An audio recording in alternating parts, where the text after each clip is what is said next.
Hey, writers! Today we're talking about the story you have inside of you. How you do have an inspiring, life changing story inside of you, and why you maybe don't think that's true or why you haven't found it yet. And I'm going to be taking you through three key pieces to this puzzle. We'll talk about why it feels like you don't have an amazing story the way other people do, even though that's not true. I'm going to show you what you don't realize about other people's amazing stories. And then I'm going to tell you how you can find your own life changing story so you get to share your wisdom with the world. So if you are watching live or watching the replay, jump into the comments. I'd love to hear from you. What makes you want to share your story? What lights you up about that? For some of you, I know it is sharing your wisdom and your experience. Maybe it is shedding light on a topic that doesn't get talked about, something that feels maybe even taboo, and feeling like, sharing your story is going to open up conversations for more people. Maybe you have a vision for future generations and you want to share your story because you want to inspire them and show them greater possibility.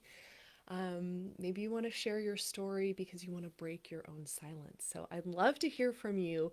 What gets you excited and feeling lit up about sharing your story? Um, Maybe you have a story that would bring hope, or you hope would bring hope to other people. Maybe you have a story and you think, gosh, if I had heard a story like this when I was going through what I was going through, it would have helped me so much. So let us know, why do you feel excited about sharing your story?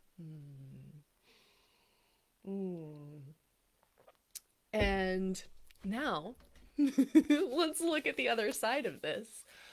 Why aren't you sharing your story yet? So for some of us, that's, I know the story, but when I go to write it down, it's kind of all jumbled and I write myself in circles. Maybe that resonates for you. Or maybe it feels really hard to tell this story. This is a big story and maybe it feels vulnerable. Anybody having that feeling like, oh, I don't know if I can share this. This would really open me up. Um, Maybe you have the feeling that your story isn't that big. It's not that important. Nobody would care. Let me know in the comments, what is stopping you from sharing your story?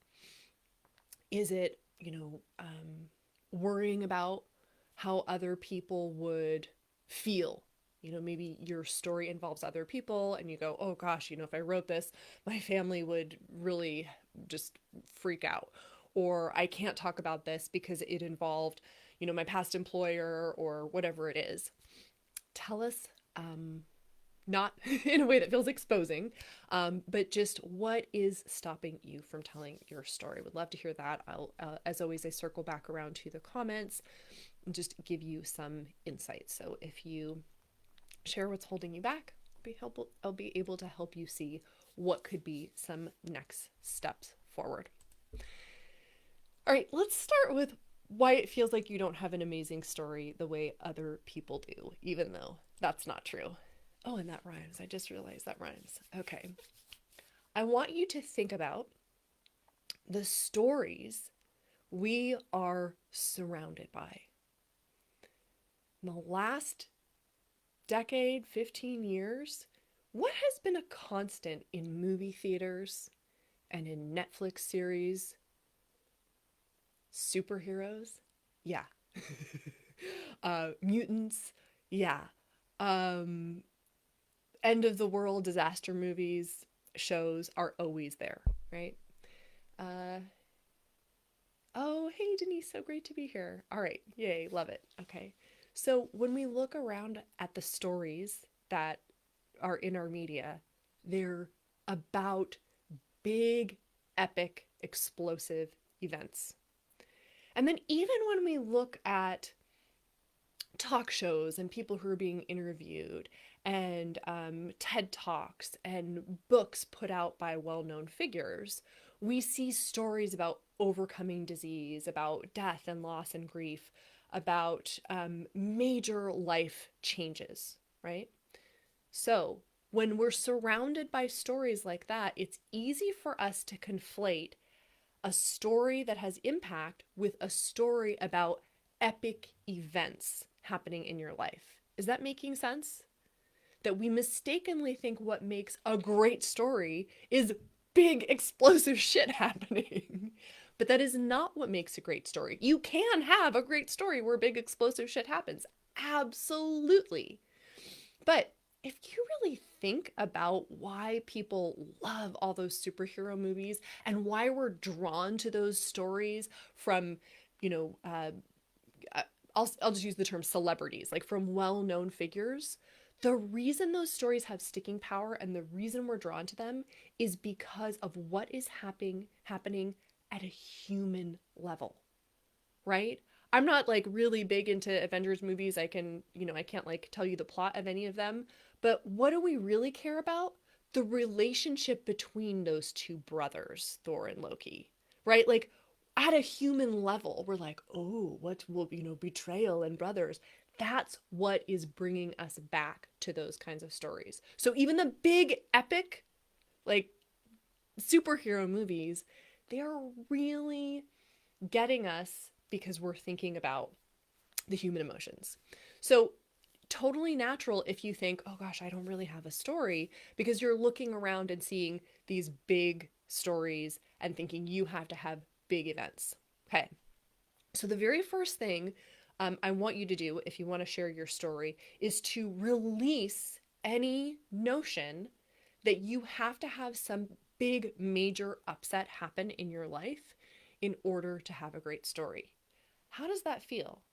You have a story somewhere inside of you, and it doesn't have to be based on life falling out from underneath you, a major accident, a major loss. So if you've been saying, I don't have a great story to tell, or I don't have an important story to tell because I've never been through something as bad as what somebody else has been through, let's stop that right now. It's not about what happened that makes a great story. It's how you frame what happened. It's how you take us through that human journey of choice and change. That's truly what makes a great story. All right. I'm curious. I'd love to hear from you in the comments. What is a true life story that has really been inspiring for you? Maybe this was a book or a TED Talk or a story somebody told you, but like, what's a story that came from somebody's true life experience that just really grabbed you? So you can put in, the name of the book or the person whose TED Talk you watched. I want to hear what inspires you. That's going to start giving you, when you pay attention to what inspires you, that's going to start giving you hints and clues about your own story. So let's get that going in thread. So is that making sense? That's why it feels like I don't have an important story, because we're surrounded by all of these stories that really are epic, right? And there's kind of again, a conflation, right? We think must have big events in order to be a big impactful story, and that's simply not true. The most impactful stories are the ones that we resonate with. When something feels true, you've had this, I guarantee it. Check in with yourself. When you hear a story or read a story or watch a story that really moves you, that gives you that aha, that gives you that epiphany, that changes the way you are in your own life, in your own world, it's because there's a resonance there. There's a feeling of, oh, I know what that's like, or, oh, yes, I can imagine that. That feels truthful. So that's really what creates a story that gets big impact. Now, let's talk about what you don't realize about other people's amazing stories, because this is part of unpacking this belief like, oh, I don't have a story to tell and there's nothing important that ever happened to me that I can share. There's nothing earth-shattering. So think again about those books that you've read by well-known figures. And we get the book or we see the TED Talk or whatever format it's presented in, we watch the interview and it is presented as a complete thing. We watch it or we read it, front beginning to end, and we go, "Wow, that person just had the greatest story." And what we're not seeing is the writing process. We're not seeing that it all started with a spark of an idea. Oh man, I feel like there's something to say here, but I don't know what it is. And if you're reading something by a well known figure who's not well known for writing, who's well known for something else, I bet you my cats that they had help developing that story. They did not come into it and go, "Oh, I've got the story. You guys, we're going to start here. This is the first line, the first chapter, and then it's going to move from there." No, they built it one step at a time, and they had support doing that from somebody who specializes in storytelling. Storytelling is a specialization just like computer coding or medicine, right? You study it, you know the subtle ins and outs of it, and then you can help other people navigate it. Okay, so just checking in with comments. Denise is saying, "What inspires me is my own story." Yes, I love it. And also other stories. Recently, a woman shared with me she was a surrogate mom, delivered the baby, and 12 days later, her oldest son died. Talk about moving me. Oh my goodness. Yes, for sure. Changed forever. Yeah. And I bet that's a massive life event, right? Having that loss, having that death. But I would bet that what grabbed you about that story was the way she talked about how it impacted her, right? The way she talked about how it affected her and how she's different as a result of this. Um, so really looking for that human reflection. Yeah, that element. Okay. Yes, I relate to that, Denise. Sometimes reading books and thinking, I could have written this. Absolutely. Okay. So what we don't see when we're seeing the complete story is that iterative process. Okay. So in order to tell a great story, you don't have to have the whole story whole in your mind. That is not how writing works 97% of the time. So maybe you've had the experience in your life of something just downloads or that inspiration turns on, or, it was just like it all flowed through you, whatever language you use for that. Brilliant. I love it. The other night I couldn't sleep because an email was trying to come through me, and I was like, I guess I'll just write it. And I'm sitting in my bed all blurry eyed typing on my phone at midnight, but it just wanted to come through, so I let it. And that happens. But that is not how 90%, 97%, which is a figure I totally just made up, but that's not how most writing comes to be in the world.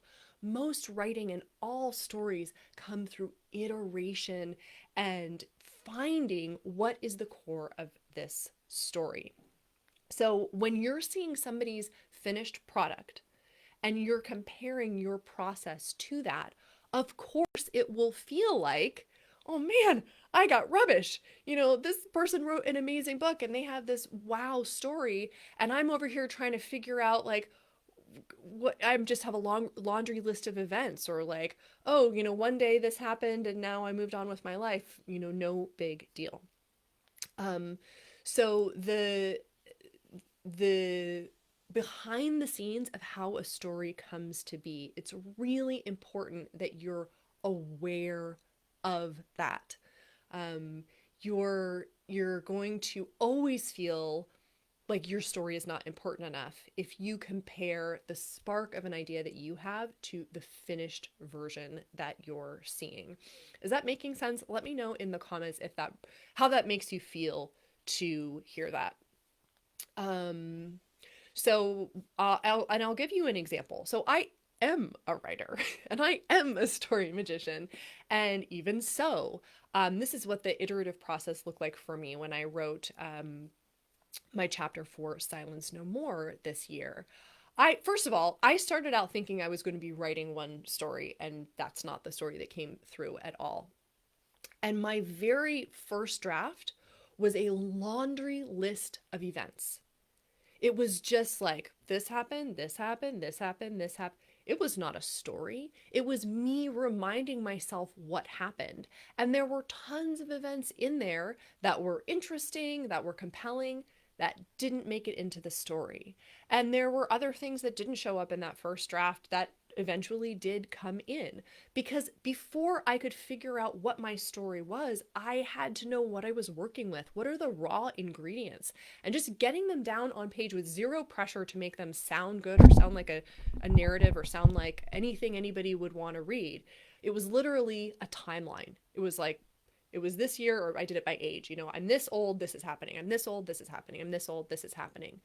But it was so empowering and helpful to do that, because then I started seeing patterns emerge. And then I went through 7 more drafts before I had something that was my rough draft that I submitted to the editor of the book, because I was still finding, okay, but what is this story really about? What is it that I'm really telling? And it could have gone in this direction and it could have gone in that direction, which may be something that's happening for you, right? Maybe you start to tell the story and go like, and then this tangent and this tangent and this tangent, like, where is this all going? Oh, Shannon, I love it. Yeah. Don't compare someone's finished product to your process. Look, if that's the only writing advice that you ever take, you're going to be so happy you took it. It's really a powerful reminder, because that's how all creation is, all creativity is. But for writing, it's so easy to forget, because, it's like we go, oh, yeah, this is a finished book. This is obviously how she started on page 1 writing this, and then wrote all the way through to the end. By the way, speaking of creativity, if you haven't read this one, Big Magic by Elizabeth Gilbert, I recommend it highly. But we don't see the process, right? We don't see all the drafts. So I hope that helps, just sharing a little bit about my process writing one of my stories, where you have to start writing things down in order to see what you've got. And Influential Storyteller, the program that starts on November 2nd, which you're completely invited to. The folks who have signed up already, I'm sharing some like warm up, get your brain thinking exercises. And they're really just opportunities to go like, what am I working with? What are the stories that are already kind of floating around? And getting some options to choose among, so that you don't have this pressure of like, what's that one story? And I have to make sure I tell it. Oh, Shannon, yeah, I'm glad you love Big Magic. It's so good. I've just laughed myself silly reading that. Just so much resonance. And also a great example of somebody sharing stories, true stories from her life. It's not a memoir per se, but she's sharing true stories from her life that are not about, and then there was a volcano, and then I had to save a school bus full of children, and then they had to do battle with a monster. They're really relatable stories, but they resonate because of the self-awareness they carry. Okay, so speaking of self-awareness, that is a perfect entree into the final point I want to talk about, which is how you can find your own life-changing story and share your wisdom with the world. And before I talk about that, I should really get clear on the term life-changing. Because another misconception we have is that in order to be a life-changing story, a story has to change the lives of everybody. But here's a great example. I have a friend who's a writer, who's a book editor, who like knows, she's very wise and smart about writing and editing and how books should be. She does not like Big Magic at all. For her, it's like, oh no, this book feels really forced. I don't care for it, right? So this book that I'm going on and on about, right? It's not everybody's favorite. Some people are going to really enjoy it, and other people who know a lot about the topic of creativity are going to be like, no, that doesn't resonate at all. So when we talk about a life-changing story, we are not counting the change by the number of people who are changed. We're counting based on the internal shift, and it could be in one person, right? Denise, you were talking about somebody who shared her story with you, right? If that changed you in some way, and if it changed her to tell it in some way, that is a life-changing story. So let's not think about how I can tell a story that is going to change this huge number of people. Let's talk about how we can create a story that's going to change one person or a couple of people on at a really profound level. The way you tell a story like that is to tell a story of change. Okay, so storytelling exists because it's the modality that we use as human beings to build our collective wisdom without each of us having to experience all the same losses and hardships and triumphs as one another. So I share my story and you go like, oh yes, I can see that, and that makes me think about my life in a different way. And you share your story and I have that same reaction.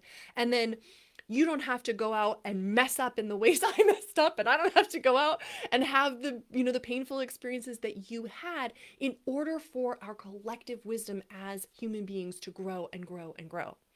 And our brains are wired for story. When somebody shares a story with you, your mirror neurons fire. Your brain believes you have had that experience, and you get the benefit of the emotional catharsis that creates change in the way you see life. Is this a brilliant technology or what, you guys? I mean, what a wonderful way for us to all grow, for us to leave this legacy of wisdom, for us to inspire, our contemporaries and also future generations when we tell our story and then somebody else gets to go, oh, I just learned through that and grew through that without having to go through it myself. So, in order to write a story that's like that, that has that impact, which is really the most important kind of story you can tell, that has that impact for somebody, right? Instead of, okay, great, maybe you can make, a whole movie theater full of people hold their breath or be on the edge of their seat, and then they've forgotten about your movie in a week because it just didn't have that lasting power. Well, who cares? I guess you sold a lot of popcorn, but how did you change the world? So in order to tell one of those stories that really has that impact, you need to think about how the story changed you. And really what that comes down to is finding and seeing that arc of, I started here and I was believing this and I was operating under these principles. And then as things happened and developed and changed, I, maybe in one moment at a time, or maybe in one like hit over the head with a hammer, hit over the head with Thor's hammer moment, I had that like, oh, I have an option for something different. I have choice and I can change. And when you map out the story of how you found your choice that led to a change, you are telling a story with impact. Oh, Shannon, I'm so glad. Yeah, leaving a legacy of wisdom through storytelling. I I want to live as examined a life as I possibly can. That's my goal. I think that's what creates happiness and creates transcendence of our problems, like I have shared a story earlier this year, when my computer died, and it could have just been like, oh, my computer died and that sucks and computers die. But for me, it was this whole cathartic moment where I noticed this pattern of behavior, and I was there living an examined life in that moment. And I was like, holy shit, this is really exciting. I mean, would I have preferred not to have to buy a new computer at that moment? Yes, absolutely. But the stories that we tell about the things that happen to us become these opportunities to live in an examined way. And then we share those with other people, and their thoughts are sparked and their behavior is changed by the emotions they experience. And they're like, oh, so imagine if you can just like have that ripple effect. Like, you share one story and suddenly other people are looking at the world differently, going, maybe it's all happening, like maybe this is a way better story than I was imagining. Like, maybe things are really going well for me. So there's that huge ripple effect. And finding what your story arc is not something that's obvious to most people. I see the world in stories. When I'm working with clients and I, give an example or a metaphor or something, and they're like, how did you do that? That's how my brain is wired. That's what I love to share with you, for you to like have the random events, and I see the through line. Like there's the kind of scatter plot of data points, and I'm like, I see the trend. Is this the arc? And then you get to feel into it and go, it's more like this, and we tweak it together, right? But I just have that story magician view of the world where I'm seeing that arc for you. So I'm not expecting, now you know how to do this and it's going to be easy and you just go right to it. But I hope this gives you starting point, the starting point to go, oh, what I'm really looking for when I'm telling my big story, my important story, my impactful story is what changed in me? And what changed in me based on my choices? Like, how did I become more empowered or see more possibility? That's how you tell this kind of story. And if you're wanting my support with that, I would be thrilled to support you with it. So, as I mentioned, Influential Storyteller is starting on November 2nd. This is an 8-week experience. It's going to be a small, intimate cohort where you have the opportunity to first find your story and then refine it and really take it through those iterations, getting my personalized feedback, getting my best resources around storytelling to unlock the wisdom that you want to share so you can leave this legacy. And then what you do with your story is completely up to you. There is no pressure to do anything with it. If you simply frame it for yourself, it is going to have a huge impact on you.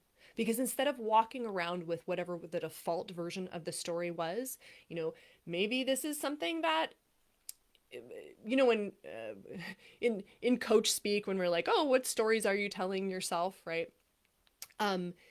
Things that have happened to us that we then put into a narrative in our mind might be from a default setting, right? It might be the you of years ago. It might be your young self who created that framing and that narrative and is now walking around going, oh yeah, well, I'm not brave, or I'm not capable of doing that. That default story is part of your operating system, right? That's giving you the green light or the red light for things like, should I pitch that podcast? Should I publish my book? Should I raise my prices in my practice? Right? Those default stories are in operation. So if all you took from this experience was taking one of those default stories and turning it into an examined story, damn, that would be an amazing outcome.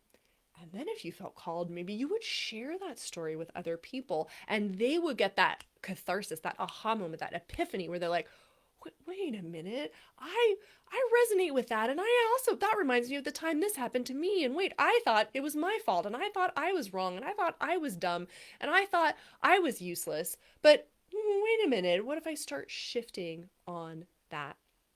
So maybe you take the story that you create, an influential storyteller, and it turns into your TEDx talk, or turns into the about page on your website where your clients get to really feel that you understand them because you've been where they are and they connect to you and trust you.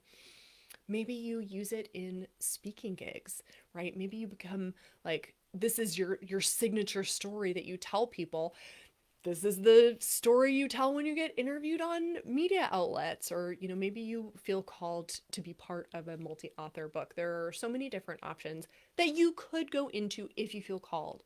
But again, the power of this is just telling your story and sharing it first and foremost with yourself. Then you can decide if it's something you want to share with the world. And here's the interesting thing. You might start out going like, I don't want to feel the pressure to publish can feel very disconcerting. Like, oh, I got to write a great story and it's got to go out in the world. But if you take away that pressure and then you explore and you find that story that really wants to be rewritten for you, you'll most likely be so excited you end up wanting to share it with other people as well. So just something to hold in mind. So to recap, you have, because every human has a great story in you. I guarantee you have an inspiring, impactful story in you. It might not feel like it because maybe you're comparing what happened to you to those like amazing epic stories that we hear about in the world. You know, like the people who go on big book tours are people like who, you know, got their arm stuck under a rock and, you know, had to saw it off. Like these really big life events that happen. But when you actually think about um, what stories impact us, you'll see that they're really more about those subtle shifts. Okay. And you know, remember that what you don't see about other people's stories is they had to iterate and there was a whole process and they likely had a lot of help creating what they created. And the way to find your own life changing story is to find how you changed. And then you can share that in this really conscious, examined way. You know, people who are trained as coaches or who are intuitively coaches and who are intuitive in general, you make the best storytellers because you have a habit of examining what happens to you. You have a habit of pausing and going, like that narrative of events that I'm telling myself, is that supporting me? Is that helping me in my life? Are those beliefs actually um, creating more opportunity and possibility for me? Or are they doing the opposite? You already have that habit. So, truly, if you're a coach, if you are an intuitive, you've got this natural skill. It might be untapped, it might be something that nobody has shown you how to shape, but you've got that skill. And then finally, if this is something you want to pursue, you really want to dive deep into, you're ready to tell your story, share your legacy, inspire other people, reframe things for yourself, add to the collective wisdom of human beings on this planet so we can do a better job than we're currently doing. And, you know, live and lead and love with open hearts. Just message me about Influential Storyteller. There are 8 spots remaining currently, and I'd love to have you if you're ready to tell your story. All right, so let's hear down below your biggest insights, takeaways, aha moments from what we covered today, and other inspiring stories that you want to share that you think other people would love to read and check out. So can't wait to hear your insights and ahas and to chat with you about Influential Storyteller if you're interested in that. And as always, I wish you very happy writing. And today, especially, I'll wish you happy storytelling.